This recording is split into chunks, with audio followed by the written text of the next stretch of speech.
নবীর সাথে সাক্ষাৎ হব, নবীর আশিক, নবীর পাগল, নবীর সাথে সাক্ষাৎ করব।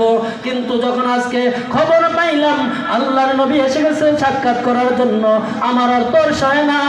কাসেম নানুতুবি আপনি আস্তে আস্তে আসেন, আমি যাই দ্রুত নবীর সাথে সাক্ষাৎ করব। দৌড় দিছে। যখন গেছে গিয়ে দেখে আশেপাশে নবীজি সাল্লাল্লাহু আলাইহি ওয়াসাল্লাম বসা, পাশে আবু বকর, ওসমান, আলী ওরাও পাশে বসা, আর মাত্র একটা চেয়ার খালি আছে, একটা স্থান খালি আছে, শুধু একটা লোক বসতে পারবে মজলিসের মধ্যে। ওই গ্রাম্য লোকটা যখন ঢুকছে তখন নবীজি সাল্লাল্লাহু আলাইহি ওয়াসাল্লাম লোকটাকে ডাক দিয়ে বললেন, আসো। কাছে আসলেন, আসার পর এই খালি জায়গাটা বসায় দিছেন, বসায় বলেন তুমি বসো।